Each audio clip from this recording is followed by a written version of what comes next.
सहनाववतु सहनौ भुनक्तु सह वीर्यं कर्वावहै तेजस्विनावधीतमस्तु मा विद्विषावहै।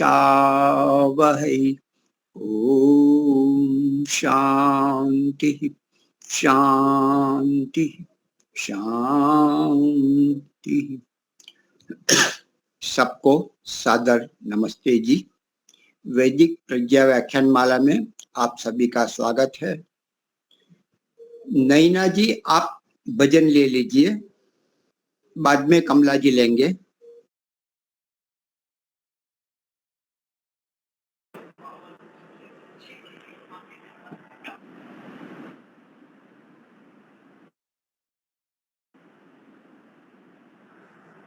नैना जी एन, हाँ नरेश जी, नरेश सॉरी नरेश। ओम सबको सादर नमस्ते।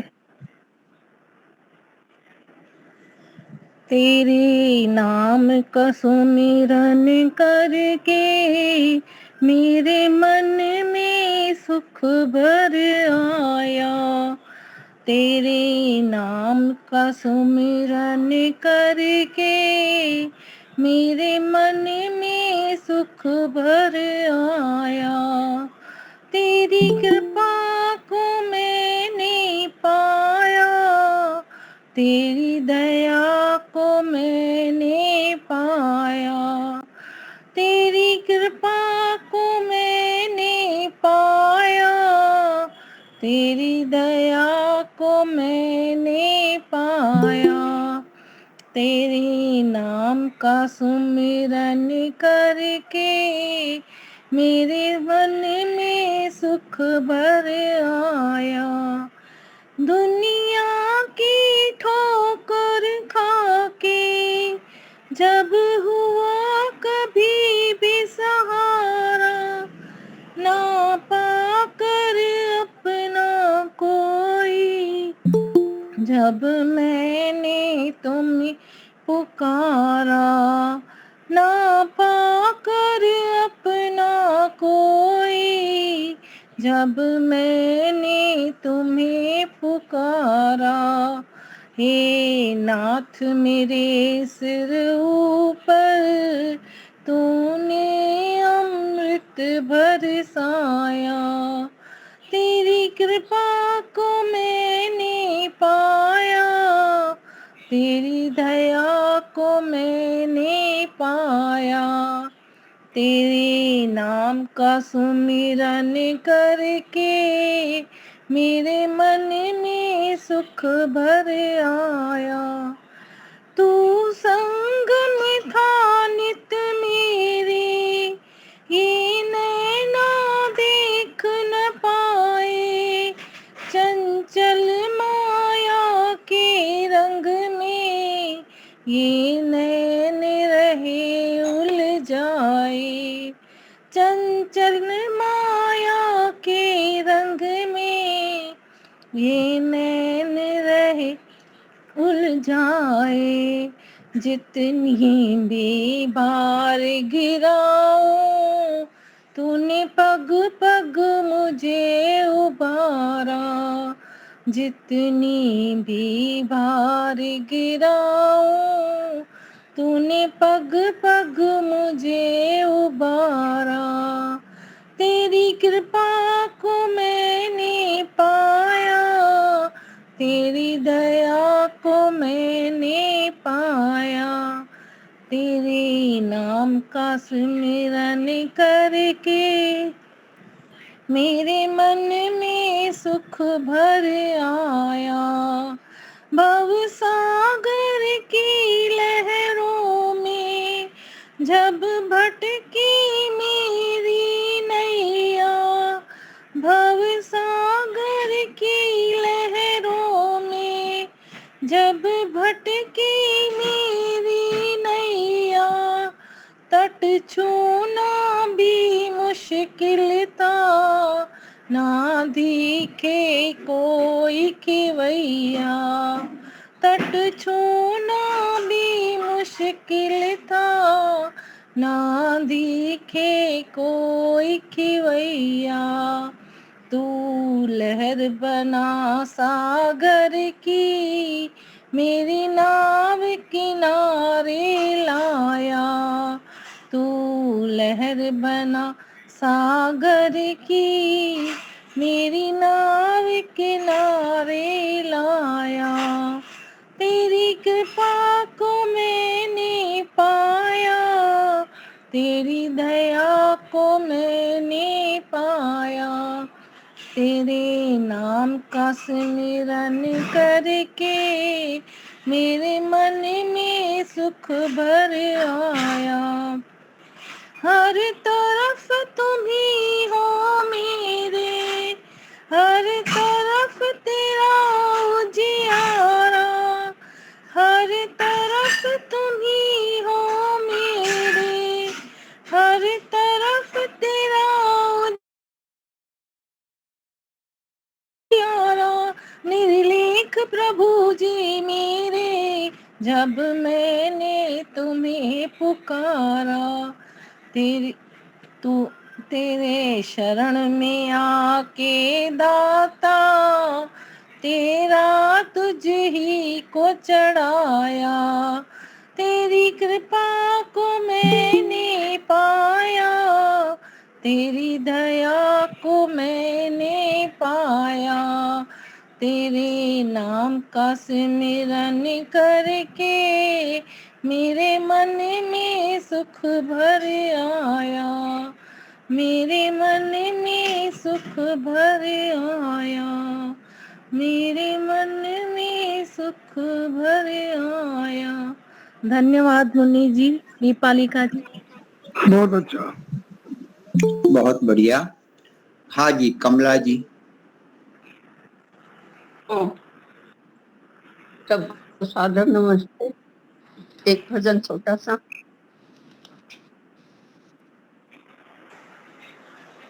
नहीं देखते हम अपने कर्म, नहीं देखते हम अपने कर्म, यूं ही दोष देते हैं, यूं ही दोष देते हैं ईश्वर को हम। नहीं देखते हैं अपने कर्म, नहीं देखते हैं हम अपने कर्म। ये माइक बंद करवा दीजिए, इससे आवाज बोलने में थोड़ा परेशानी हो रही है। भरा छल कपट से जीवन हमारा, भरा छल कपट से जीवन हर दिन, करें पाप निश दिन, करें नहीं धर्म,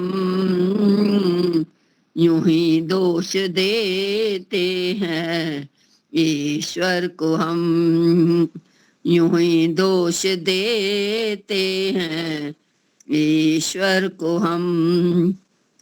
अगर जिंदगी को सुखी है बनाना, अगर जिंदगी को सुखी है बनाना, तो सीखें हम अपने धर्म को निभाना, तो सीखें हम अपने धर्म को निभाना। कहाँ तक निभाते हैं, कहाँ तक निभाते हैं अपना कर्म, यूं ही दोष देते हैं ईश्वर को हम, यूं ही दोष देते हैं ईश्वर को हम। करें प्यार सबसे, करें सभी से भलाई, करें प्यार सबसे, करें सभी से भलाई, यूं ही दोष देते हैं ईश्वर को हम, यूं ही दोष देते हैं ईश्वर को हम। धन्यवाद जी समय देने के लिए, और ईश्वर का भी धन्यवाद। बहुत अच्छा। हाँ जी, अभी हमारे वक्ता आचार्य शैलेंद्र शास्त्री जी को मैं निमंत्रित करता हूँ, अपना वक्तव्य प्रारंभ करो।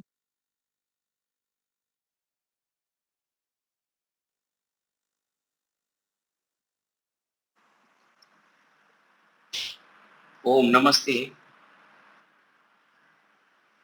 नमस्ते। मेरी आवाज आ रही है? हेलो। आ रही है। हाँ आज आ रही है। आ रही है। एक बार हम सब लोग ओम बोलेंगे, और मैं एक निवेदन करूंगा प्रारंभ करने से पहले, वीडियो को ऑन रखेंगे। वीडियो ये दिखता है तो मुझे लगता है कि हाँ मेरा नेट ठीक ठाक चलता है। यदि वीडियो नहीं बंद होना शुरू होता तो सिर्फ नेट का पता लगता है कि नेट मेरा नहीं सही है।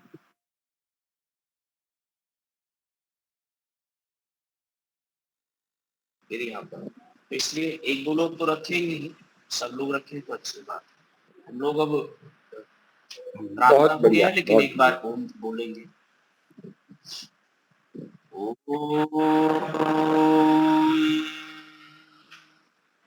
इस वेबिनार में उपस्थित आदरणीय श्री महेंद्र मुनि जी,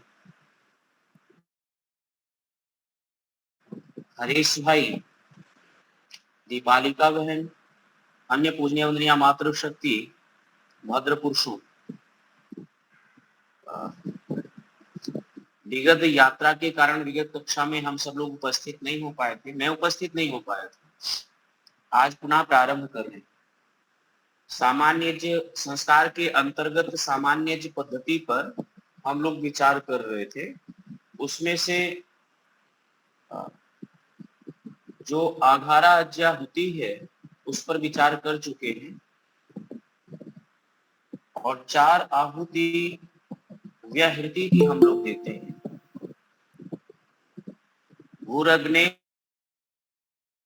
स्वाहा और भूवर्वायवे स्वाहा सुरादित्याय स्वाहा, और फिर इन्हीं 3 व्याहृतियों का नाम बोल करके एक चौथी आहुति देते हैं।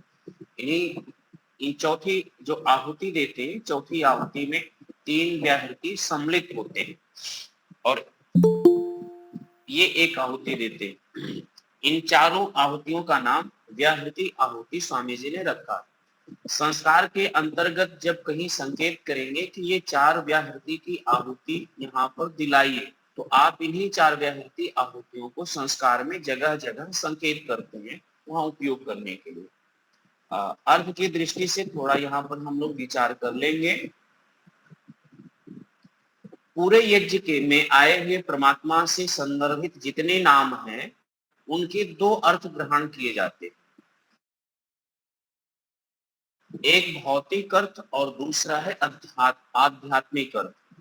आध्यात्मिक अर्थ परमात्मा से जोड़ करके होता है, और भौतिक अग्न भौतिक दृष्टिकोण से जोड़ करके उसका अर्थ किया जाता है।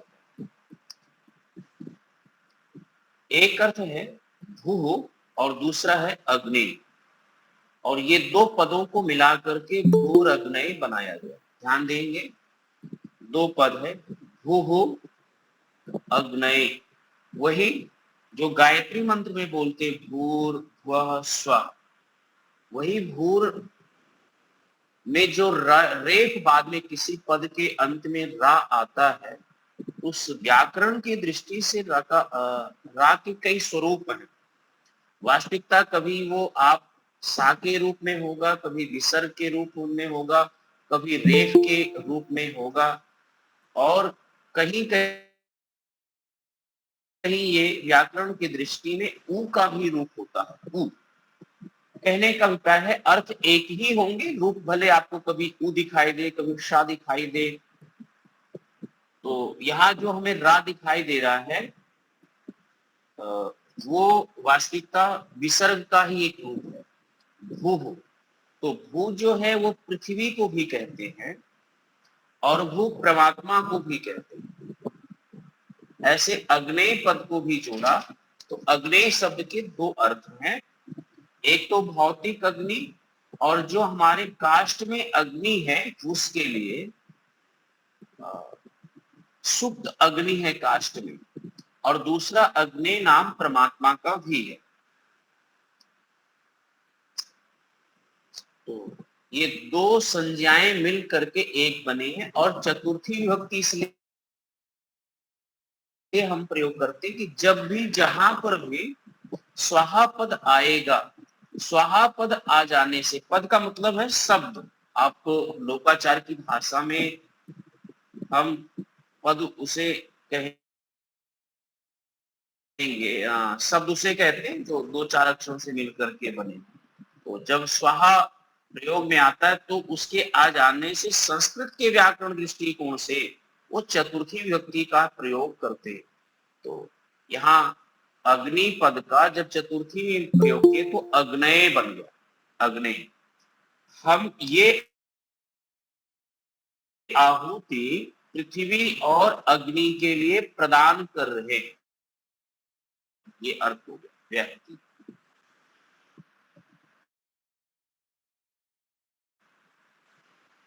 पृथ्वी स्थानीय अग्नि के लिए, पृथ्वी स्थानीय अग्नि की शुद्धि के लिए ये आहुति हम प्रदान कर रहे हैं, ये भाव है। इदम अग्ने इदम इदम न मम, तो इदम अग्ने इदम न मम के पद को भी अलग अलग करके देखेंगे कि हम लोग बोलते हैं इदम अग्ने इदम न मम, इदम अग्ने इदम न मम, इस पद को जो इदम शब्द का अर्थ है यह, अग्नि अग्नि अग्नि में जो हमने आहुति समर्पित किया है, ना मम ये मेरी नहीं है। तो भाव मैं और मेरा का बहुत विशेष करके संसार में बंधन का कारण होता,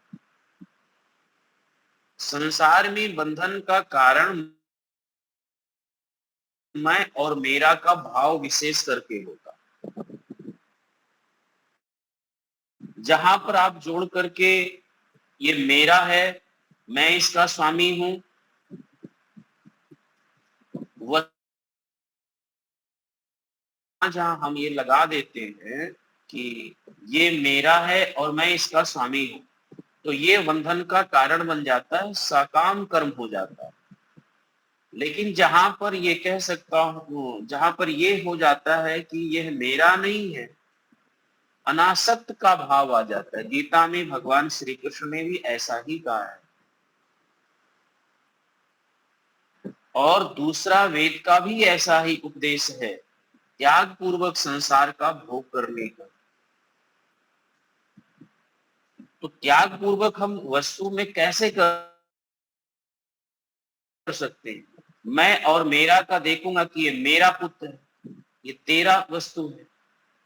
तो मैं मेरा का जहां राग अधिक हो जाता है, परिवार के साथ, संबंधों के साथ, ब्लड रिलेशन के साथ अतिशय राग हो जाने के कारण पुनः संसार में जन्म लेने के लिए यही राग विवश करता है। तो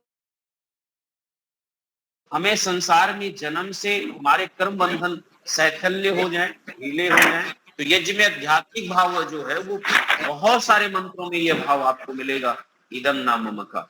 वो यही है कि यज्ञ में यदि भावना प्रधान होकर के आप निष्कर्म भाव से कर रहे हैं, तो यज्ञ में यह निष्काम भाव भी यह एक विशेष करके आपके कर्मों को आध्यात्मिक बनाने में, अर्थात आध्यात्मिक यात्रा में जोड़ने के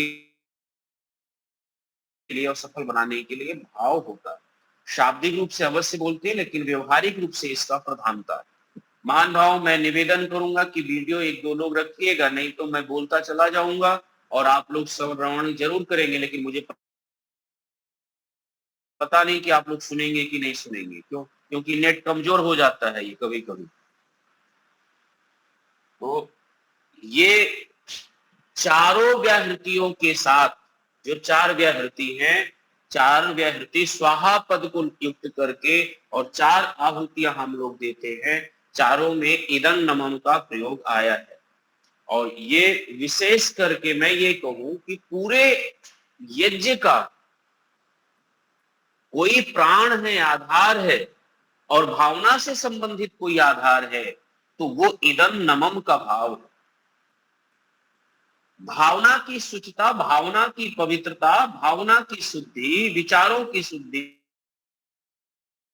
में यदि कोई और बात ले लिया जाए जिसमें हमारी परिपक्वता हो जाए, वो है इदं नमम। लोगों में क्या होता है, छोटा सा शुभ काम करेंगे, छोटा सा कोई कार्य करते हैं और उसका श्रेय बड़ा लेना चाहते हैं, और बड़ा मतलब बृहद श्रेय मुझे मिलना चाहिए, विस्तार रूप से मिलना चाहिए। आप देखते होंगे छोटे छोटे कार्य करके और उसका यश प्राप्त करने के लिए आगे आकर के खड़े होकर के लोग यशोगान करते हैं। एक बड़े अच्छे संत हैं, मैं संत ही कहूंगा, विद्वान भी है, साधक भी है, वो कहते हैं इन चीजों से साधक को दूर रहना चाहिए, अथवा जो ईश्वर प्राप्ति की इच्छा रखते हो तो उनको लोकेशना से बहुत दूर रहना चाहिए। तो हमने कहा लोकेशना को कैसे समझा जाए, तो कहीं जो विद्वान है उनको माला, माइक, मंच और मिठाई, इनसे थोड़ी सी दूरी बना करके रखें, या इसकी प्राप्ति की वो चेष्टा ना करें। ये सरल भाषा में है, क्या क्या है, माला, माइक, मंच और मिठाई। तो हमने कहा इसको थोड़ा और विस्तार में बताइए, इसका क्या अभिप्राय है। कहीं जो लोग छोटा सा शुभ कर्म करने के बाद माला पहनने की इच्छा रखते हैं कि बड़ा बड़ा माला पहनाया जाए, बड़े पद पर बिठाया जाए, यशोगान किया जाए, एक वो माला। माइक पर ये है कि मुझे भी मिलने बोलने का मौका मिले, पब्लिसिटी हो जाए, लोग मुझे भी जान जाए कि मैं भी अच्छा बोल लेता हूं। और बोलने में भी उस संत ने बड़ी बात कही है, उन्होंने कहा कि देखो बोलते 2 लोग हैं माइक पर, एक तो बोलते हैं कि लोगों का कल्याण हो, लोग सुपथ पर चले, और एक वो लोग बोलते हैं कि पब्लिक सुने हमने कितना अच्छा बोला, हम कैसा बोले और हमारा प्रभाव कैसा गया, मेरा अच्छा प्रभाव हुआ, मैं बहुत अच्छा बोला। तो उन्होंने कहा ये दोनों वक्ताओं की पहचान कर लेना चाहिए। जो लोग इस भाव से बोलते, विरक्त भाव से होकर के जनमानस के कल्याण के लिए, उनका तो खूब सुनना चाहिए और उनका सुनना भी चाहिए और उनकी कृतज्ञता, धन्यवाद, साधुवाद भी ज्ञापित करना चाहिए। लेकिन जो मंच पर आकर के ये भाव लेकर के बोलते हैं कि मैं अच्छा बोलता हूँ, मैं ही बहुत अच्छा बोला, लोग मुझे सुने, ये भाव कभी किसी का कल्याण नहीं कर सकता। थोड़ी देर के लिए तालियां हो सकती, तो माला, माइक, मंच और मिठाई, ये लोकेशना से दूर रहना चाहिए। आपको जितना भी हो सके शुभ कर्म करिए, लोगों को प्रेरणा भी देना अच्छी बात है, लेकिन प्रेरणा इसी भाव से देना चाहिए कि ताकि ये लोग भी करें। अस्तु, तो इदं नमम का अर्थ ये है कि हम एक दिन यज्ञ कराएं तो अभिप्राय ये नहीं होता है कि उसका यश, उसकी प्रतिष्ठा या उसका लोकेशना, उसका फल मुझे मिले। यदि ऐसी इच्छा रखते हैं तो इदं नमम की कोई भाव अभिप्राय है, भूर वा यवे स्वाहा। तो महान भाव भूर, भुवः और स्वः क्रमशः ये 3 लोक का नाम भी है। ये भी है, 3 लोकों का नाम है, परमात्मा का भी नाम है, और हमारे शरीर में भी ये 3 व्याहृतियां स्थापित हैं। हम इसको बना सकते हैं, उदर भाग, अंतरिक्ष भाग और द्यू भाग। तो द्यूलोक, मस्तिष्क भाग को द्यूलोक कहते हैं, और जो हमारा सीने का भाग है, गले से नीचे, ये हमारा अंतरिक्ष भाग है, और जो नीचे है नाभि का भाग और उस प्रदेश को, तो उसको पृथ्वी भाग कहते हैं। ये तो शरीर का हो गया। और ऐसे पृथ्वी देखेंगे, अंतरिक्ष देखेंगे, और जहां पर सूर्य की अपनी कक्षा है और वो सौर्यमंडल है, उसको द्युलोक बोलेंगे। 3 लोकों के लिए, 3 स्थानों के लिए, अथवा 3 जहां जहां प्रतीक है, इसकी शुद्धि के लिए, अथवा इनसे जुड़ करके इनके कार्यों से संपादन करने के लिए कुशल पूर्वक ये सब लोग अपने अपने कार्य संचालित होते रहें, इसके लिए मैं परमात्मा से प्रार्थना पूर्वक, विनीत पूर्वक ये आहुति हम देते हैं। तो ये तीनों आहुतियां हैं, लेकिन तीनों आहुतियों के साथ जो परमात्मा के नाम का स्मरण किया गया है, उसको विचार कर ले। तो भुआ के साथ में वायवे का है, वायु का संबंध है। पृथ्वी, तो भुवर वायवे स्वाहा। तो वायवे का क्या है कि वायु का संबंध अंतरिक्ष से है। वायु का संबंध अंतरिक्ष में है, आकाश से है, इसलिए यहां इस पद को भी देखेंगे तो यहां पर हमें प्राप्त होगा। दूसरा, एक और भी गंभीर दृष्टि से विचार करेंगे, सूक्ष्म दृष्टि से विचार करेंगे, तो आकाश और वायु के संघात से ही शब्द उत्पन्न होता है। ये शिक्षा में सूत्र था, आकाश वायु प्रभव शरीरात। आकाश और वायु के संघात से शरीर के स्थान से, नाभि प्रदेश से उभरता हुआ ध्वनि, यानी ध्वनि उत्पन्न होता है। आगे जाकर के मुखों में विभाज्य होता है, बढ़ता है, और अलग अलग वर्ण प्रकट होते हैं। ठीक कोई भी ध्वनि का विस्तार लेने के लिए अवकाश यानी आकाश की आवश्यकता है, और उस आकाश में उसकी प्रवाह को गति देने के लिए वायु की आवश्यकता है। और वायु जो है वो पूरे प्राणी जगत को, चराचर प्राणी जगत को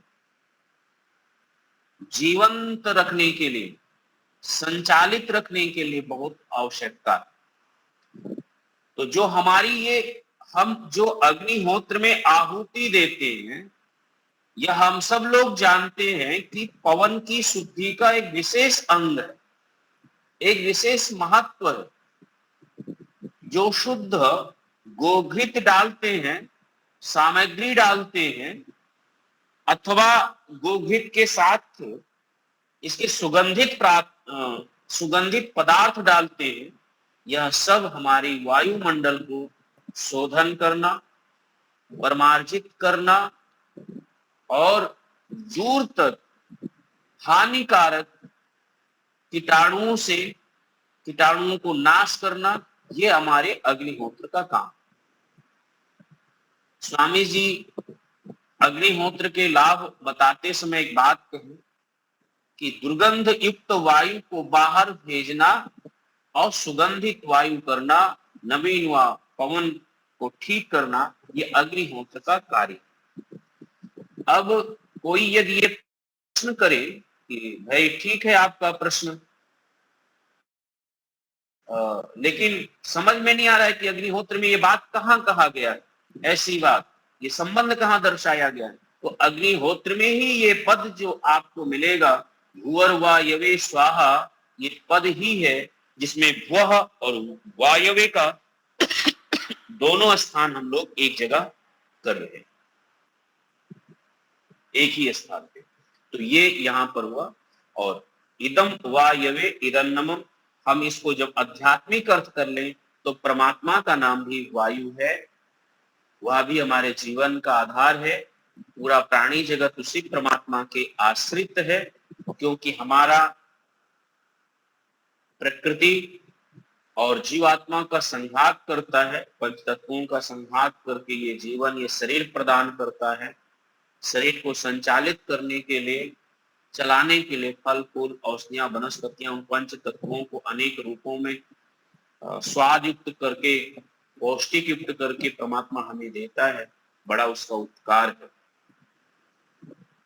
तो इस हेतु से भी परमात्मा का जो वायु नाम है, एक तीसरा है स्वः आदित्याय। तो स्व का स्थान दीवलोक, जैसा कि पूर्व में हमने अभी बोला और कहा है। आदित्य जो 12 मास होता है, इसको भी कहते हैं अलग अलग अवस्थाओं में।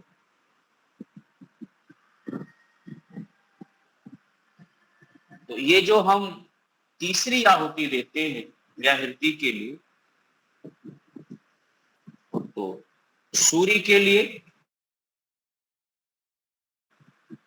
और ये 12 महीने के लिए, वही मूल भावना, शोधन, परमार्जन, शुद्धि के लिए और पूरे प्राणी जगत की कल्याण की भावना से ये आहुति देते हैं। परमात्मा से वही उनके नामों का, स्वरूप का स्मरण करके। और आदित्य शब्द का 2 अवखंडने धातु है। एक परमात्मा का अर्थ लिखता हूं, तो जो अखंड है, कभी खंडित नहीं होता, ऐसे अखंड स्वरूप परमात्मा का। परमात्मा का ज्ञान अखंड है, उसका आनंद अखंड है, उसके जो नियम है परमात्मा के, उससे नियम अखंड नियम है, कभी खंडित नहीं होता। इसलिए उस परमात्मा को आदित्य नाम से भी हम कहते हैं, वेदों में, शास्त्रों में कहा जाता है और उसको स्मरण करते हैं। इन तीनों व्याहृतियों को चौथी आहुति में निहित कर दिया गया, तीनों व्याहृति को चौथी आहुति में। और इसका उच्चारण थोड़ा कठिन रहता है। उच्चारण चौथी आहुति का प्रायः लोग, हम जो दैनिक यज्ञ करते हैं, वो शुद्ध उच्चारण नहीं करते।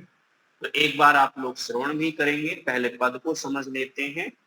भूर्भुवः स्वः अग्नि वायु आदित्य, इतने पद गिनाए गए। पहले 3 व्याहृति को अलग से बोला गया, फिर अग्नि, वायु, आदित्य। ये जो ऊपर हम लोगों ने आहुति दिया है, भूरग्ने स्वाहा, भू के साथ अग्नि, वह के साथ वायु और स्वः के साथ आदित्य का योग है इसमें। ठीक उसी प्रकार से नीचे के मंत्र में पहले देखेंगे भूर्भुवः स्वः। अब अलग से अग्नि, वायु, आदित्य, इनको बोल करके और आहुतियां प्रदान किया जाए। ओम भूर्भुवः स्वरग्निवायुवादित्येभ्यः, ये बोला जाता है। और दैनिक अग्निहोत्र में इसका पद अलग से बोलते हैं, लेकिन जब संस्कार में बोलेंगे और संस्कार आदमी और सुष्टिकृत आहुति दिलाना होता है, तो इस पद को यहीं तक बोलते हैं और इसके बाद स्वाहा बोल करके, चतुर्थी व्यक्ति लगा करके स्वाहा बोल करके और आहुतियां दिलाते हैं।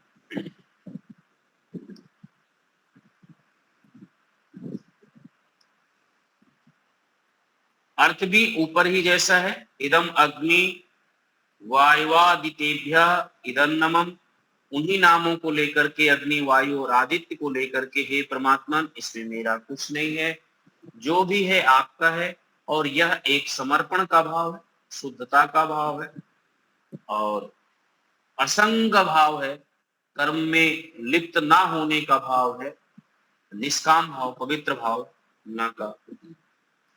तो ये 4 आहुतियां जो हैं वो व्याहृत आहुति है। 4 आहुतियां जो पौमान की गिनाई जाती हैं, पौमान की 4 आहुतियां रहती हैं। पौमान में 3 व्याहृतियों को पहले बोल करके फिर मंत्र को बोलते हैं। ये भी ध्यान रखिएगा, पौमान का अर्थ है शुद्ध करना, पवित्र होना, पावन होना, इसलिए इसको पौमान की आहुति बोलते हैं। नामकरण ही स्वामी जी ने रखा।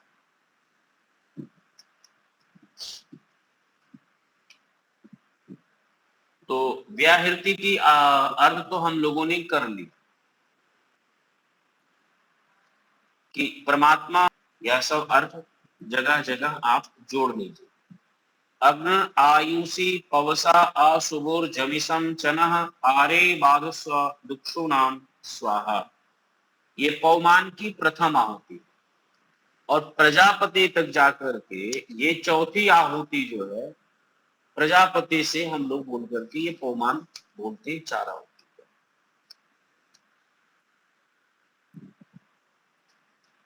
ये चारों आहुति और बाद में जो अष्टाध्याय होती है वह, ये सब घृत की आहुतियां हैं। कभी कभी लोग क्या करते तो घृत से दिलाते हैं, लेकिन बाद में जो भी 8 आहुति आएंगे उनको हम लोग घृत और सामग्री दोनों से दिलाना प्रारंभ करें। जबकि स्वामी जी ने लिखा अष्टाध्याय होती, आज्य का अर्थ होता है घृत की। ये 8 आहुतियां घृत की ही देवे। तो कुछ विद्वानों ने पूरा का पूरा लिखा कि भाई ये जो 12-8 अष्टाध्याय आहुति की और 4 पौम आहुति, ये चारों मिला करके इसकी आहुति हमें घृत की देनी चाहिए। यह उचित है, घृत की ही देनी चाहिए। कुछ लोगों ने कहा कि ये प्रकरण के अनुसार ये पूर्ण आहुति है, तो ये जो 12 आहुतियां हैं ये पूर्ण आहुति मानते हैं कुछ लोग। तो मैं ये कहना चाहता हूं कि संस्कार में स्वामी जी ने कभी अष्टाध्याय आहुति की बात कहेंगे कि यहाँ पर आहुति दे दीजिए, कभी पौमान की कहेंगे। तो आगे अब हम लोग संस्कार के पास में आ गए हैं। सामान्य प्रकरण हो गया है, सभी मंत्रों का अर्थ तो आप किसी भी अच्छे पुस्तक से देखेंगे तो अच्छे से आपको अर्थ मिल जाएगा। हम लोग अब विशेष करके विधि पर और मंत्रों के आगे संस्कारों पर चलेंगे। तो आज हम पहले मंत्र की प्रारंभ में एक मंत्र है तो जिसका अर्थ कर लेते हैं। तो इसमें आयुषी एक पद आया है, जो मुख्य पद आया है उसी को थोड़ा दृष्टिपात करते चलेंगे। पहले मंत्र में आयुषी पवसा अशुभोर जमिषम चनः।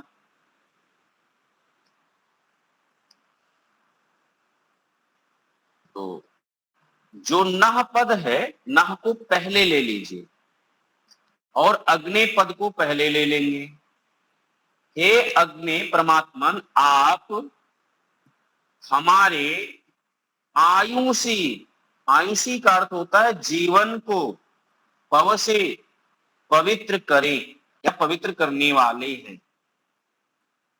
तो अग्नि नह आयुषी, हे परमात्मा आप हमारे जीवन को पवित्र करें। फिर दूसरा है ऊर्जम च ईशम, बल और अन्न आदि भोग्य पदार्थों को अशुभ प्राप्त कराइए। ऊर्जम ईशम च, ऊर्जम और ईशम च, शुभ, जैसे यद भद्रम तन्ना शुभ है ना, तो शुभ का अर्थ क्या करते हैं? प्राप्त कराइए। तो क्या प्राप्त कराइए? ऊर्जम, यहाँ पर गुण संधि हो गया है और गुण संधि हो जाने से अकार के बाद उ आता है तो संस्कृत में ओ हो जाता है। जैसे ओम है, आ उ और मा, आ के बाद उ आया, आ और उ मिल करके ओ हो गया, बाद में मां जोड़ करके हम लोग बोलते ओम। ऐसे यहां पर सुअ था, ऊर्जम ईशम च। तो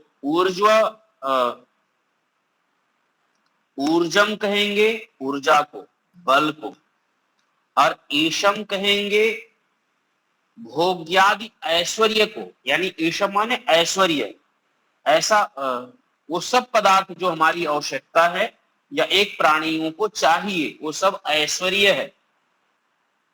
बल और ऐश्वर्य को, अन्यादि पदार्थों को अशुभ आप हमें प्राप्त कराइए, ये सीधी बात है। फिर आया है दुच्छू नाम। दुच्छू नाम मंत्र में एक पद आया दुच्छू नाम, तो दुच्छू नाम कहेंगे दुष्टों को अथवा मेरी जो भी बुरी आदतें या प्रवृत्तियां हैं इन सब को आरेवाधस्व, आरेवाधस्व कहते हैं क्रियापद है दूर करने को, दूर कर दीजिए अथवा इनको नष्ट कर दीजिए। तो जो दुष्ट लोग हैं अथवा मेरी जो दुरित हैं या दुर्गुण हैं, दुर्व्यसन है, ये मेरे नष्ट कर। बहुत सारे इस मंत्र को चरितार्थ करने वाले अग्निहोत्र की संकल्प में, प्रतिज्ञा में अग्निहोत्र के पास में आए तो बहुत सारे लोगों ने शराब छोड़ा, नशे छोड़े, मद मादक पदार्थ छोड़ दिए हैं। बहुत अग्निहोत्र के प्रभाव में आकर के जीवन बदल गया। ये केवल हम मंत्र में बोले या मंत्रों का अर्थ करें, विचार करें हम क्या प्रार्थना कर रहे और नित्य प्रति इन मंत्रों के अर्थ का विचार करें, धीरे धीरे देखिएगा इसमें क्या नहीं है। दुक्षु नाम बाधस्व, मेरी बुरी आदतें हो अथवा जो बुरे लोग हैं इनसे मैं दूर हो जाऊं, अथवा हे परमात्मा इनको मुझसे दूर कर दीजिए। कितनी सुंदर प्रार्थना, और इसलिए ये पवित्र आहुतियां हम दे रहे हैं। एक यही लखनऊ में विद्वान आदमी है, वो आहुति देते हैं तो एक मंत्र की आहुति देंगे तो उसके अर्थों में ही वो खो जाते हैं, अर्थों पर विचार करते हुए आहुति देते हैं, मौन हो जाएंगे, फिर अर्थ करेंगे उस पर, धीरे धीरे बहुत भावुक हो जाते। और हुआ क्या, उनके जीवन का परिवर्तन ये हुआ कि पूरा जीवन सरकारी नौकरी के बाद में आद्योपांत सभी वैदिक शास्त्रों को पढ़ करके वैदिक मनीषी भी हैं, पूरा शास्त्र पढ़ा। इतनी मतलब अग्निहोत्र से इतनी उनके ऊपर, मैं तो यही कहूंगा कि यह ईश्वर की कृपा है अथवा अग्निहोत्र के फल स्वरूप परिणाम है, उनको ये मिल गया। तो यह मुख्य अर्थ है आयुषी पवसा, मेरे जीवन को पवित्र करना। ऊर्जम ईशम च अशुवा, हमें ऊर्जा और ऐश्वर्य प्राप्त होवे। दुक्षुना हैं अथवा दुष्ट लोग हैं, आरे बाधस्व, इनको हमसे दूर कर दीजिए। ये पहले पौमान की आहुति। पौमान नाम ही स्वामी जी ने इसी लिखा कि इसमें हमें पवित्रता प्राप्त होता है, जीवन की धन्यता का बोध होता है, आत्म बल प्राप्त होता है, आत्म प्रेरणा होती है, और यह एक शुद्धि का मार्ग है, पवित्रता का मार्ग है, इसलिए दूसरा और देखेंगे, विचार करेंगे। अग्नि ऋषि पवमानः पांचजन्यः पुरोहितः तमी महे महागयं स्वाहा। परमपिता परमात्मा, ओम शब्द से ही हम उस परमात्मा को, भू शब्द में ही उसी परमात्मा को, भुआ शब्द में उसी परमात्मा के अलग अलग गुण कर्म स्वभाव का चिंतन करते हुए कि हे संरक्षक, सबके प्राणाधार, दुख हरता, सुख स्वरूप सुखदाता परमात्मा, आप अग्नि ही दुर्गुण विनाशक एवं प्रकाश स्वरूप हैं, ऋषि सबके सूक्ष्म दृष्टा एवं ज्ञाता है। जो पद मुख्य रूप से आया था वो यहां से प्रारंभ हो। उस परमात्मा को भी ऋषि कहते हैं, और जो मंत्र दृष्टारा है उनको भी ऋषि कहते हैं, और ऋषियों के मार्ग पर चलने वाले लोग भी ऋषि ही हैं। ऋषि के संदर्भ में लोगों को बड़ी भ्रांति, ऐसे कैसे सब ऋषि हो सकते। देखो,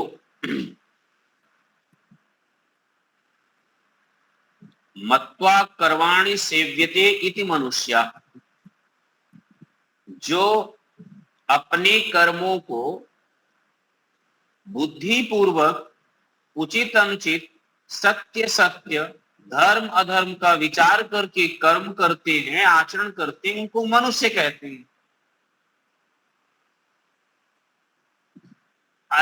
इसका मतलब यह है कि जो बुद्धि पूर्वक बिना सत्य सत्य का विचार किए, बिना उचित अनुचित का विचार किए जो कर्म करते हैं, उनको मनुष्य नहीं कहेंगे। तब तो संख्या मनुष्य ना कहने वालों की ज्यादा हो जाएगी और मनुष्य वालों की संख्या बहुत कम हो जाएगी। और जब ऐसा हो जाएगा तो आप किसी को कह करके देखिए क्या स्थिति उत्पन्न होगी। तो ऐसा है कि जो मनुष्य के पथ पर हैं, मनुष्य होने के, उनको भी मनुष्य कहते हैं, अथवा मनुष्य के घर में जो जन्म लिए उनको भी मनुष्य कह रहे हैं, जो मनुष्य के पुत्र। लेकिन वास्तविकता तो मनुष्य वही है जो जैसे शब्दार्थ करता है। तो ऋषि शब्द तो परमात्मा को कहते कि सबका दृष्टा तो केवल परमात्मा ईश्वर है। परंतु परमात्मा की कृपा प्राप्त करके जिन लोगों ने मंत्रों को देखा है, ईश्वर की कृपा, ईश्वर के ज्ञान प्राप्त करके संसार के कल्याण के लिए, संसार के उपकार के लिए अपना जीवन लगाया है, ऐसे भी लोग ऋषि हैं, उनको भी ऋषि कहते हैं। और जो उस कल्याण के पथ पर चल रहे हैं, त्याग तप पूर्वक जीवन को यापन करें, उनको भी हम लोग ऋषि कह सकते हैं, ऋषि तुल्य है। तो यहां जो मंत्र में है,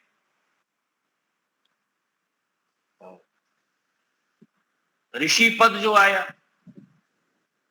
तो परमात्मा के लिए भी है, ऋषियों के लिए भी है, और ऋषि के पद चिन्हों पर चलने वाले उन लोगों के लिए भी है। हे परमात्मन, आप मुझे पवमाना, वह परमात्मा पवित्र करता, पांचजन्य, सभी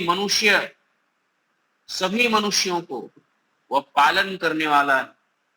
और पांचजन्य में 5 कोटि मनुष्यों की बनाई गई, 5 कोटि, ब्राह्मण, क्षत्रिय, वैश्य, शूद्र, और शूद्र से जो इतर हैं। अभी तक हम लोग 4 वर्ण समझते हैं, लेकिन 5 जन्यों में जब ये चारों वर्ण में जो लोग सटीक नहीं बैठते, उनको अलग रखा जाता है।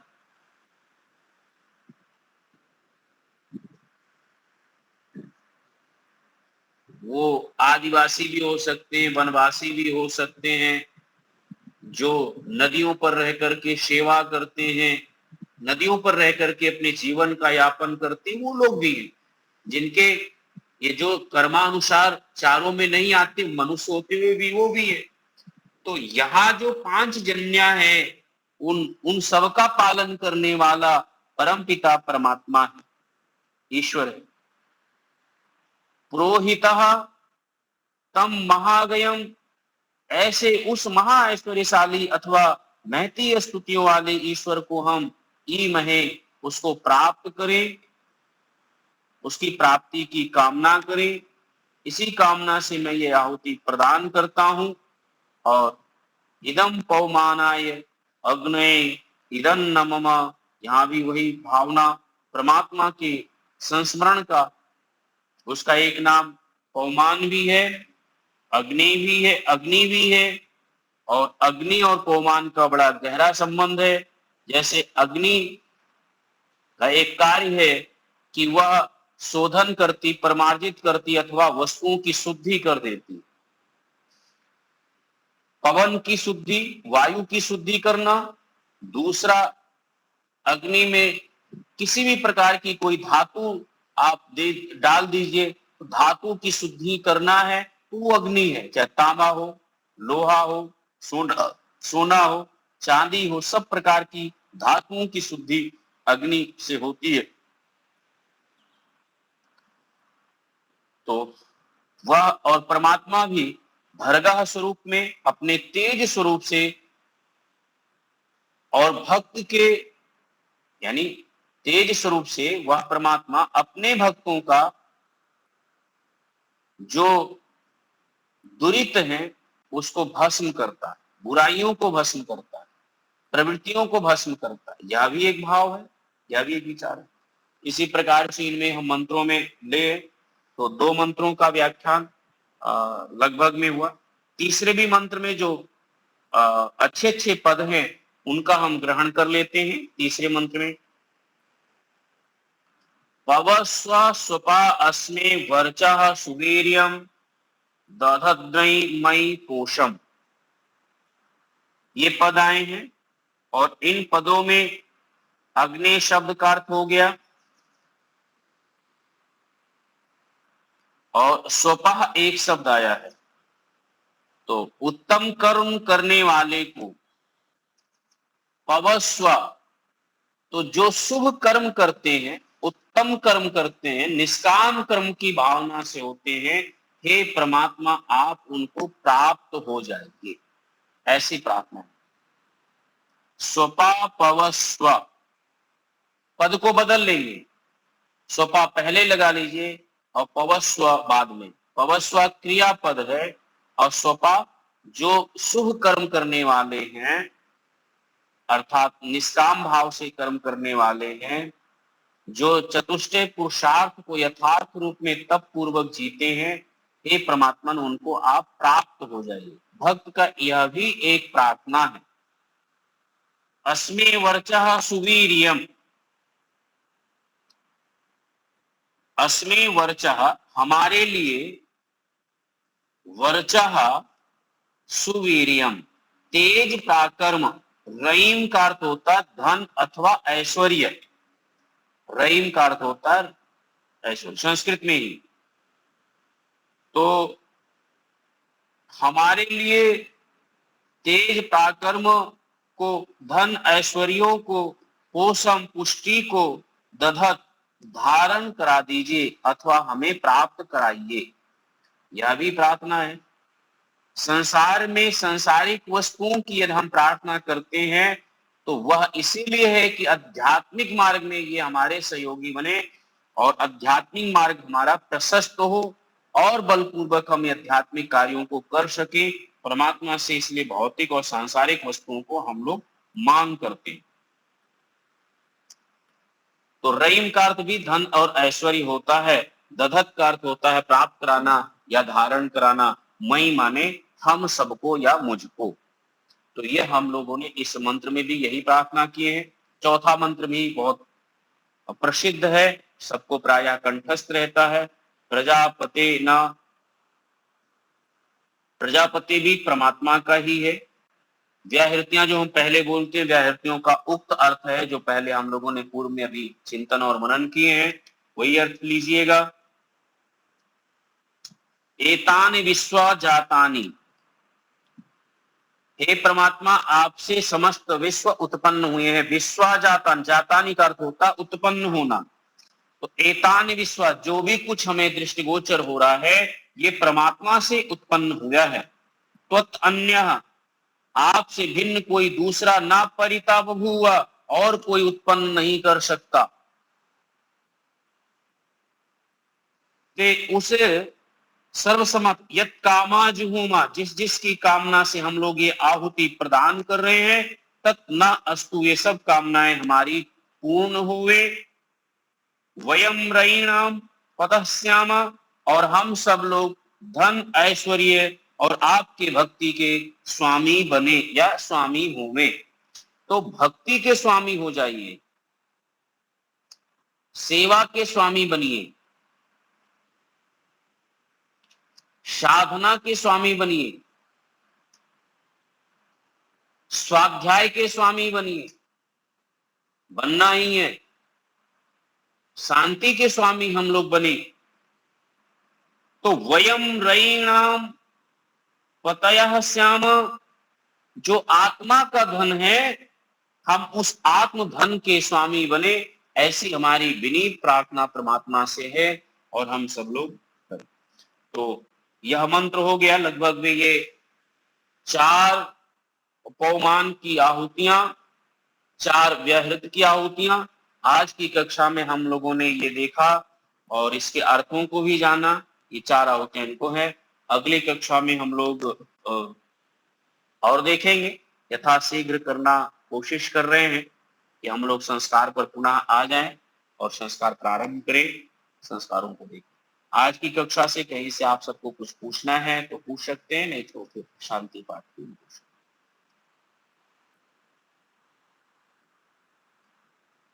ओम नमस्ते जी। जी दीपालिका बहन जी नमस्ते।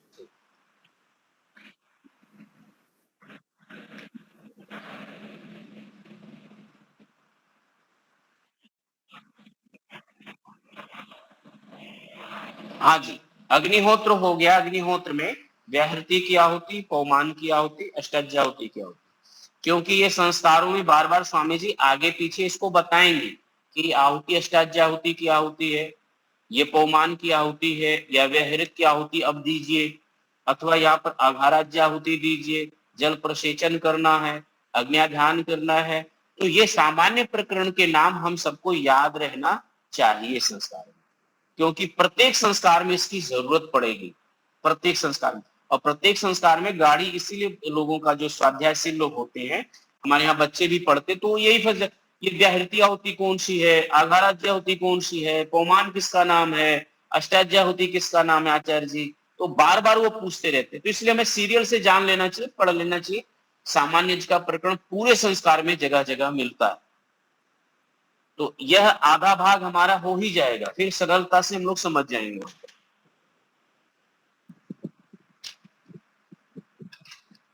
धन्यवाद आचार्य जी। ओम नमस्ते हरीश जी। भानुबेन नमस्ते जी। अभी हम गुजरात आए थे, अहमदाबाद, रात्रि में आज यहाँ वापस पहुंचे हैं। भानु बहन जी ने सब लोग मिलकर के घर पर सत्संग भी रखे थे अपने घर पर 1 दिन के लिए जी। वहां सत्संग भी अच्छा हुआ, सब माताओं से मिले भी, हरीश भाई जी भी मिले थे मुझे कार्यक्रम। आप अभी आप कहाँ पे हैं? अब तो आगे बनारस पहुंच गए आज। आपने बोला था आऊंगा राजकोट। जी जी नमस्ते। आज ही पहुंचे आचार्य जी? जी आज आचार्य जी, सुबह? आचार्य जी आप जी जी हाँ जी। अच्छा, कहाँ पर? बनारस में है, बनारस में। कहाँ पर बनारस में? गुरुकुल है बनारस में। अच्छा अच्छा। आपका आवाज नहीं आ रहा, थोड़ा आवाज। मैं मिर्जापुर जिले का हूँ, बनारस का मिर्जापुर। हाँ तो मेरा नंबर नोट कर लीजिए, नंबर से बातचीत कर लीजिए। ठीक। 9426 9426 149 149 249 249 942149 जी जी। ठीक है, धन्यवाद।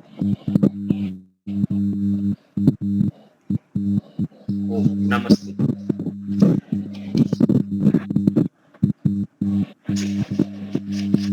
ओम द्योः शान्त्यन्तरिक्षं शान्तिः पृथिवी शान्त्यापः शान्तिरोषधयः शान्तिः विश्वे देवाः शान्तिः शान्तिः सर्वं शान्ति शान्तिरेव शान्तिः सामा शान्तिरेधि। ओम शान्तिः शान्तिः शान्ति। ओम करे देव नमः। सबको सादर नमस्ते। सबको सादर नमस्ते जी। देखिए ये यास है, यास बहुत अच्छा गोला चला रहे हैं। यास के लिए बहुत बहुत शुभकामनाएं, बहुत बहुत आशीर्वाद। एक छोटा बच्चा है, लग रहा है यास नहीं है, चेहरा नहीं सही दिखाई दे रहा है। यहाँ पर शिक्षण चल रहा है महेंद्र जी के सानिध्य में।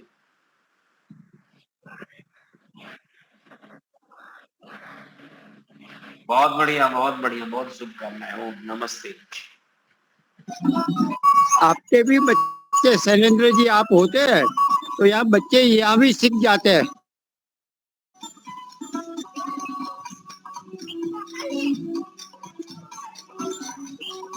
हमारे पड़ोस वाले भी आ गए हैं और भी